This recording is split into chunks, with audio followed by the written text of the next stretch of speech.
Hey, good to be back. Hi, everybody. It's August 22nd. Ed Ponsi here, your FX educator, here on behalf of FX Street once again. And I'll be here with you all week this week, so be sure to tune in again as the week goes on. I'll be making several days here this week. Great to be back. Taking a look at the British pound. Interesting things are going on here regarding the British pound. To that in a minute. We also want to take a look at some key economic data that's coming up for the week. For example, we're getting the Jackson Hole symposium this week, right? And that's coming up later in the week. That's something we'll have our eye on. Jackson Hole, people aren't sure why it's significant. The reason why, there it is on Thursday. The reason why this became significant is because, if memory serves me correctly, Ben Bernanke announced quantitative easing at Jackson Hole, the first quantitative easing program. And this made, ever since then, we've always paid attention to Jackson Hole.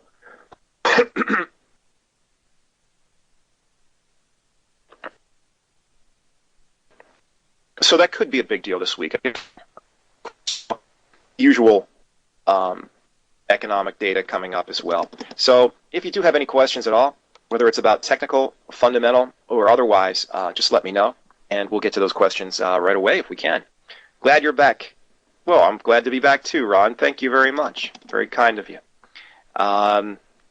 So we have the sharp sell-off after Brexit, and what we see then is a very long sideways basing pattern, and that's known as, interestingly enough, a rectangle pattern. And if you look at this, the upside of the rectangle, the upper border, is approximately 135, and the lower boundary is under 130, approximately 128. And so we're range bound. You know, some people consider this a reversal pattern. I would say it's only a reversal pattern if you can get above 135. If you can break out of this, then I think you go to 140 or 142. But as long as you're stuck inside, you're going sideways and perhaps down. You know, we could break to the downside as well. That wouldn't be unheard of. We did get a buy signal from MACD. Actually, we have several of them. One in mid-July, one in mid-August, but that's probably not a huge deal. But, you know, what is interesting to me is that we've seen some improvements in the UK economy recently. And, for example, not last Thursday, but the week before on Thursday, retail sales in the UK, they were expected to rise by 0.1%. And instead they rose 1.4%, right? So, and a lot of other economic data has been coming out stronger than expected in Great Britain recently, and analysts have taken note of this. So just within the last few weeks, Barclays, Citibank, and Commerce Bank all increased their estimates for UK GDP this year. Let's summarize. The pound is not falling. It's moving sideways. Economic data is coming out stronger than expected, right? That's two. So pound is not falling, number one. It's just going sideways. Number two, economic data is coming out stronger than expected. Number three, big banks and major institutions are upgrading their assessment of economic growth for this year. Let me give you a big number four now that's in favor of the British pound. That's the COT report. I'm going to pull that up next. COT report, of course, that's the Commitment of Traders report.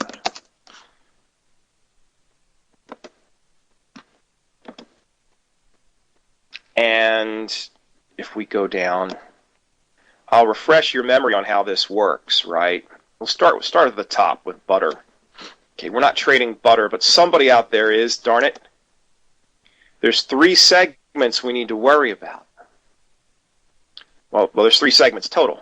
Commercial, these are farmers, like dairy farmers who deal in butter and milk and things of that. Also companies, things, right? Duncan Hines, right? Someone who makes cakes, right? A large commercial bakery, right? So those are the commercials. They're like the farmers and the companies, and here they are. They're long 3,800 and they're short 3,200 contracts. But we don't care about the commercials because they have to be in the market because they need to be for business purposes, right? Non-reportable positions are the little guys and gals out there, folks like us. We're not big enough to create a reportable position size. Who is? The non-commercial. These are the large speculators. How large? Well, we've got 1,400 contracts short, and there's only 6 entities holding those 1,400 contracts. We've got 751 contracts long, and those contracts are held by just 4 entities. In other words, when I say entities, think institutions. You know, big bank, broker. Okay. So that's how it works. And what we look for, the commercials we don't care about, and the non-reportables we don't care about because that's just little folks.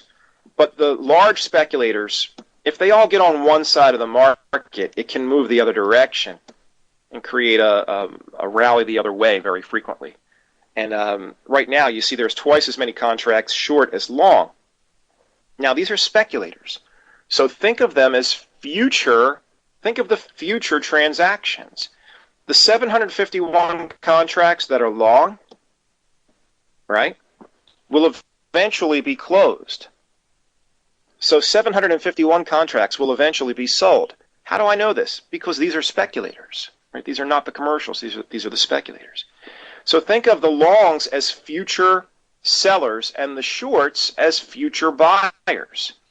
We've got 1,471 contracts short in butter, but they're not going to stay short forever. These are large speculators. They're going to cover those positions eventually.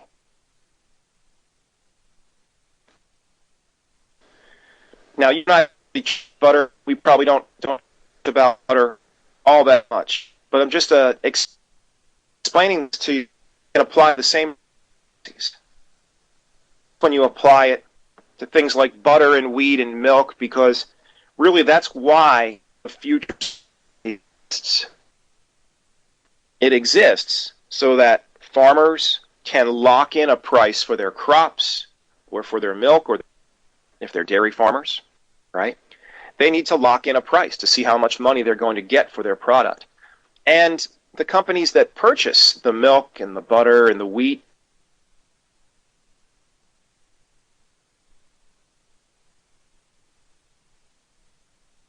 and the corn and the soybeans, finished products. All right, so a company that makes spaghetti, for example, right? They make pasta. They sell boxes of pasta. Well, they need to buy wheat, and they need to lock in a price. They need to lock in a price for wheat. Okay. I like butter, says Ron. Oh, good. I like butter, too. I did the margarine thing for a while, but it always comes back to butter, doesn't it? So you can do the same thing with currencies. You can look at the same thing. So you notice here's live cattle, random lumber, feeder cattle, hogs, cheese. And now suddenly we get into currencies too. But why do you think this explains why is the futures market more prominent in the Midwestern U.S., Chicago, than it is in the Northeastern U.S., New York? You know, New York is considered the financial capital of the U.S., but for futures trading, it's Chicago. And that's because that's where the farmers are, and the farmers need to lock in prices for their crops, you know, and for beef and for, you know, hogs and whatever.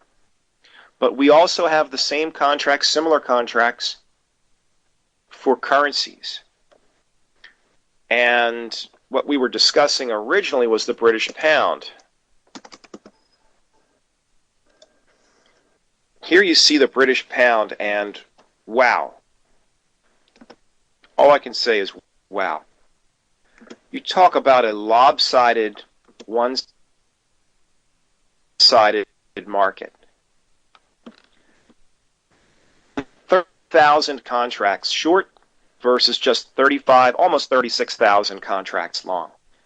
So we know that the 36,000 contracts that are long will eventually be sold, but we also know that the 130,000 contracts that are short will eventually be bought. And this is about 3 to 1, maybe more than 3 to 1. It's almost 4 to 1. If I read this correctly, let me just check. Siri, what's 36 times 4? It's 144. Okay, so if this was 4 to 1, it would be 144 contracts. So call it 3.5 to 1. 3.5 to 1 in favor of short over long. So there's 3.5 times as many contracts short as there are long. That means there's a tremendous number of future buyers of British pound. So are we tying this all together? The market is overwhelmingly short British pound. The economic data is coming out stronger than expected. Analysts are increasing their estimates for GDP, and the pound is not falling, it's going sideways. What do you think, gang? I think we could be looking at a big short covering rally in British pound.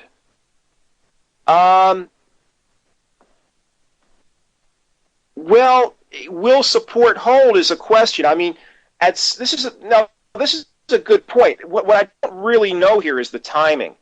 I need a catalyst to make this happen.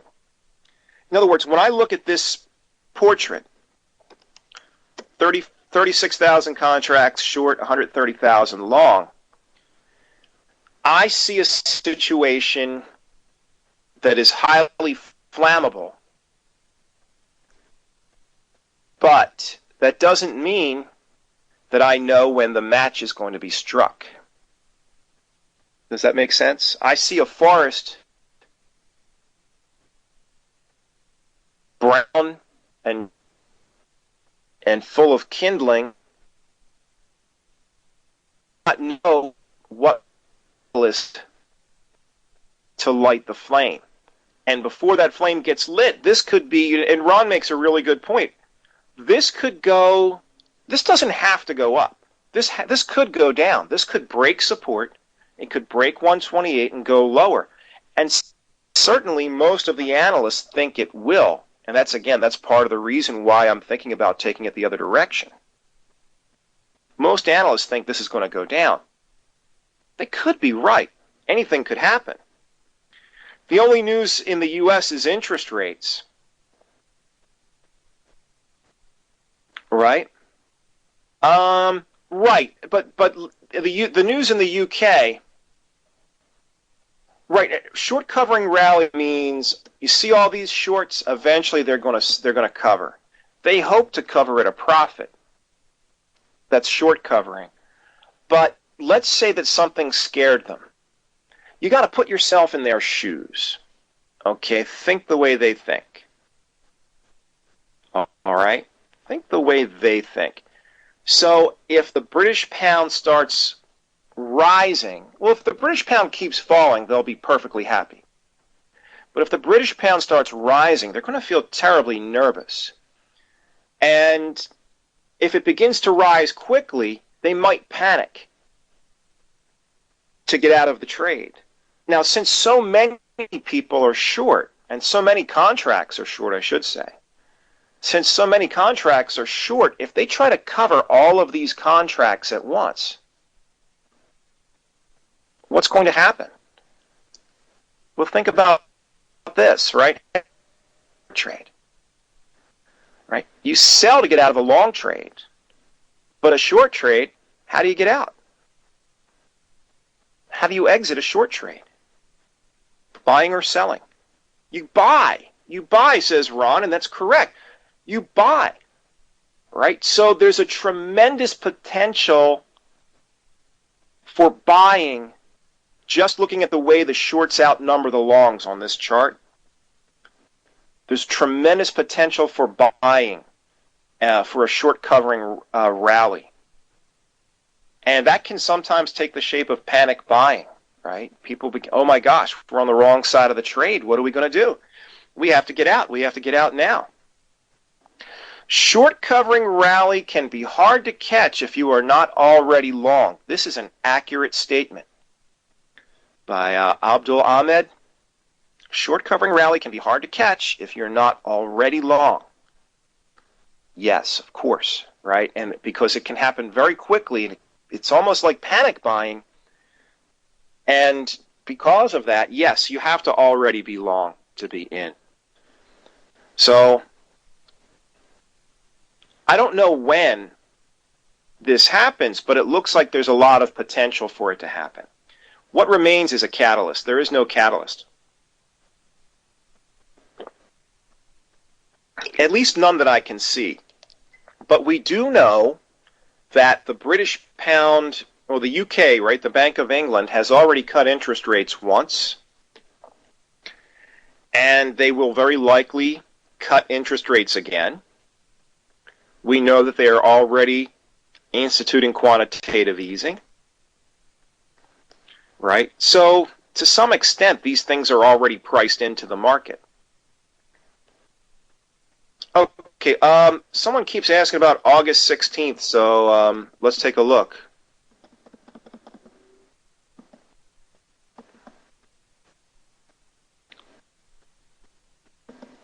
The date, Bow Wow says the date is 16. How about today position? I don't know what you mean, Bow Wow.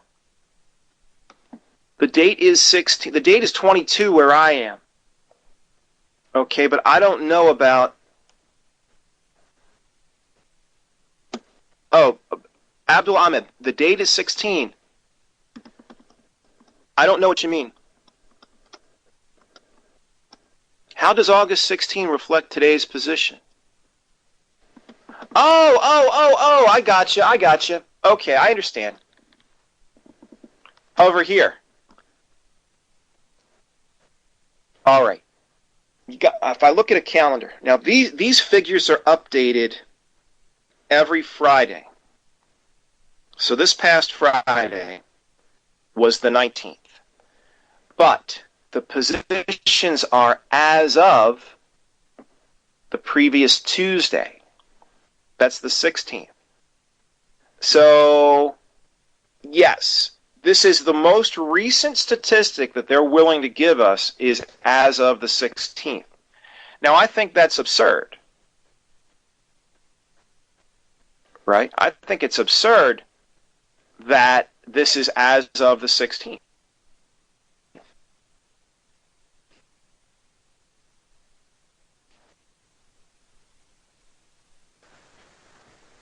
The way it's printed, it looks like it's printed on that something that came out of a fax machine, right? That horrible printing paper, that real thick printing paper.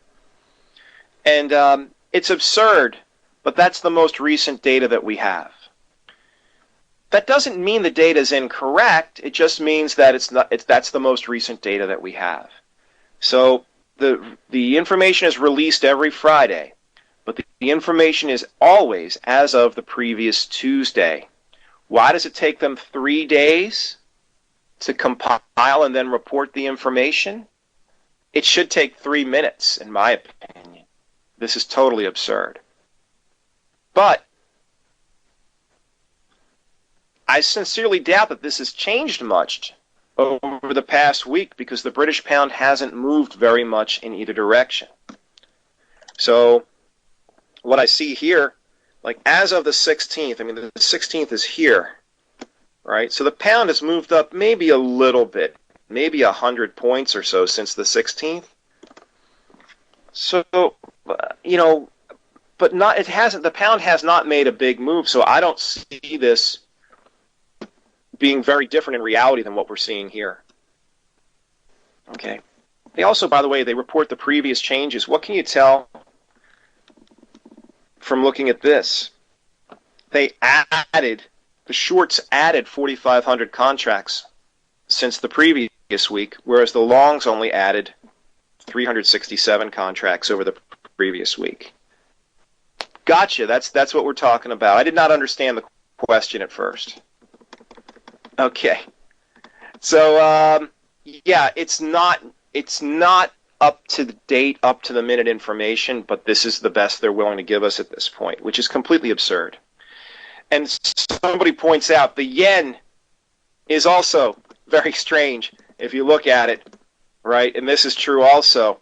The yen are overwhelmingly long the yen, which means they're betting on dollar yen to keep falling.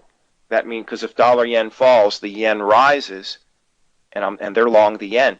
But they are very much long the yen.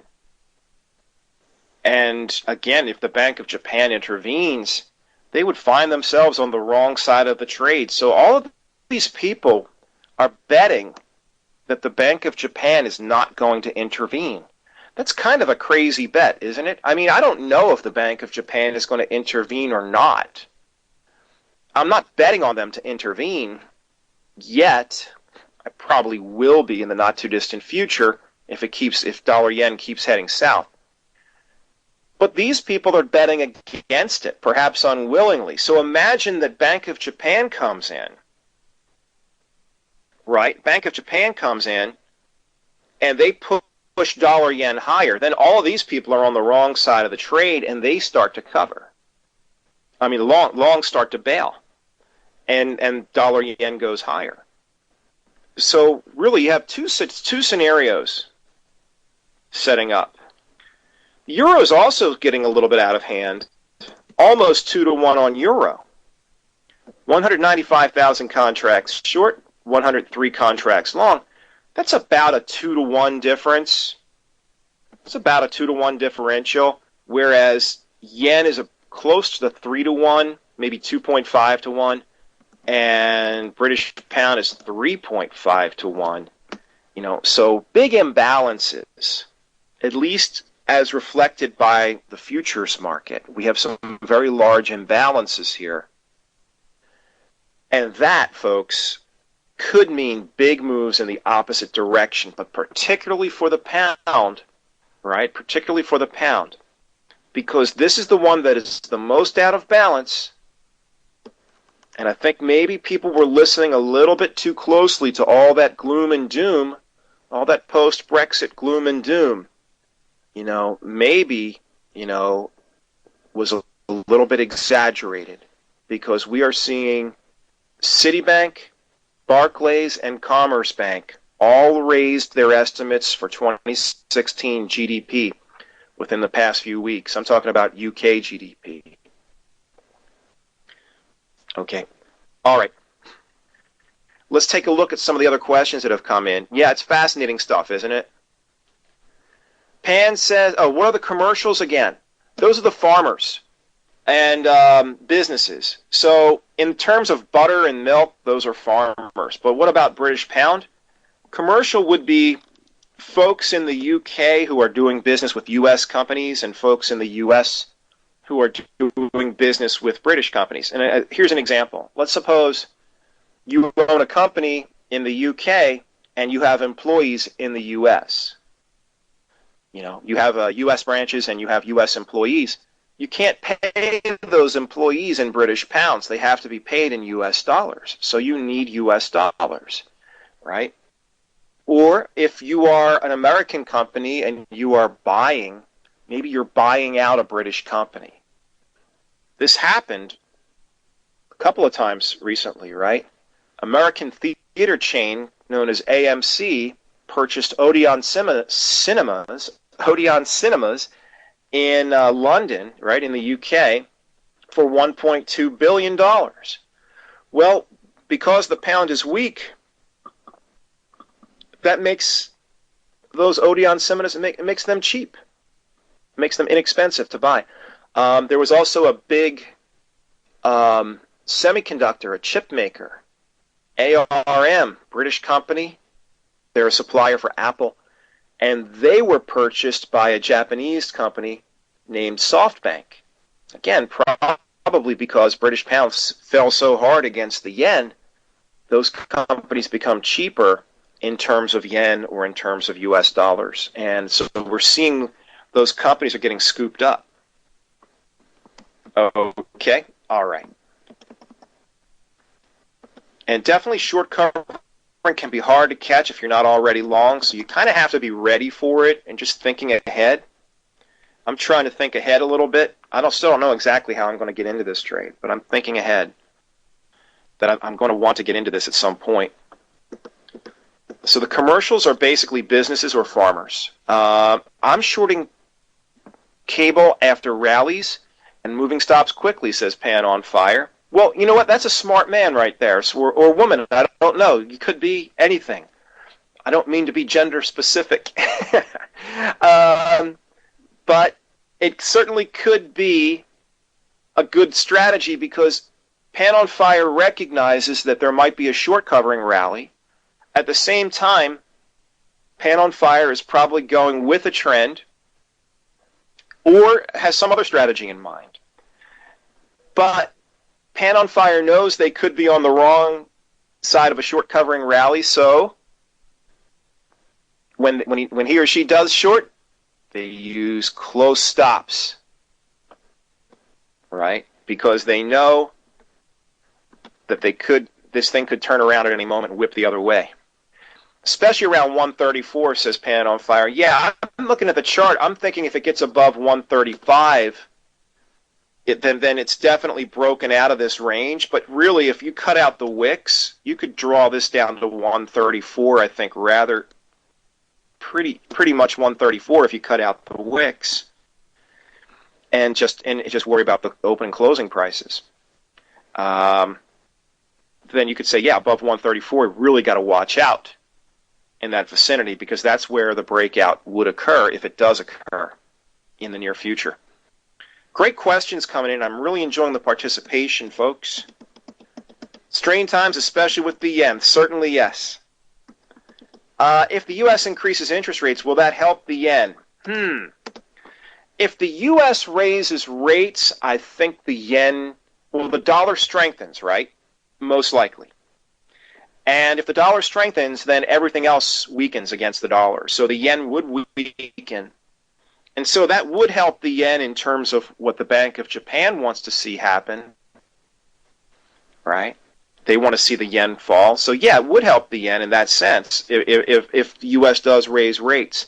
It's just kind of hard to take the U.S. seriously. It's hard to take the Fed very seriously. There have been so many occasions where they talked about, we're going to raise rates 4 times this year. You know, remember they said that over and over again until the stock market started to tank, and that's when they stopped saying it. But, you know, the truth is they have not raised rates all year. Not even once. They were talking about raising rates 4 times this year. They have not raised rates this year. They raised rates once last year in December, and so far that's it. And we're the only one, the U.S., when I say we, the U.S. is the only one on the board raising rates. Everyone else is cutting rates or talking about cutting rates. And here we are talking about raising rates, right? Price is always king. Yes, you cannot argue with that. Absolutely. Carlos says, looking to buy Euro USD if it makes it to 111.55. And he's looking to buy the breakout. Let's take a look at Euro USD here. Wow, this session flying by here. So Carlos is looking to buy a pullback to 111.55. That's right around, that's down here-ish. And I can see why. Carlos wants to buy it down around here because a pullback to this point, right? There's a tremendous amount of resistance up here where we are now. You would not be a buyer up here. You might be a seller up here in the 114 area. You definitely wouldn't be a buyer in the 114 area. But Carlos thinks it's going to, this is an uptrend, and it is, right? I have higher highs and higher lows, right? High, higher high. High, higher high, low, higher low. So I definitely have higher lows and higher highs. And Carlos is saying, hey, if we get a pullback within that uptrend, I can buy it cheaper, and then I've got some room. so that if it does come up to around 114 or even 113.55, if it does come up to, Carlos is saying 113.90, so he wants to get out under the round number. That's exactly how I would play it, right? I love the target. My entry might be a little bit higher, though, because I'm looking at this trend line thinking it's 112. Carlos is looking a little bit lower, 111.55. I'm thinking 112, but I get you. I get you, and I like it. I like what you're doing there. I like the target of 113.90. You're getting out in resistance. You're getting out under a big round number. All right. Also, euro pound around 84.90. Euro pound's a little bit tougher because that's at its highest level in years. So Carlos is looking to buy that 84.90. Are you looking to get long and get a part of this uptrend? I believe. Pound could go to 138, says Carlos. Yeah, I'm thinking like based on measuring that rectangle pattern, I think it could go to 140. Absolutely. All right. So many questions. So pound versus other currency would be safer than the dollar? I don't know that. I don't know, Abdullah. I don't know. Pound versus other currency safer than the dollar. It's tough to make that claim. I really don't know if I could say that. How will you play dollar yen? Not sure yet. Not sure yet, Fred. I'm still working it out in my head, but you know I'm going to play it from the long side based on what I've told you. I just don't know what the entry is yet. I don't know what my catalyst is yet. Kuroda speaks tonight. Any yen positions? Not right at the moment. Ed, you need to start to do 1 hour long sessions. This is so much fun. I'm having a lot of fun. I don't know anything either. But why don't we come back in 25 minutes and start it all over again? This has been a great session, hasn't it? Boy, I tell you. I don't have any positions going into Kuroda tonight. Did anybody see, final thought, did anybody see Abe last night at the closing ceremony? If you didn't, Google it. Got to check it out.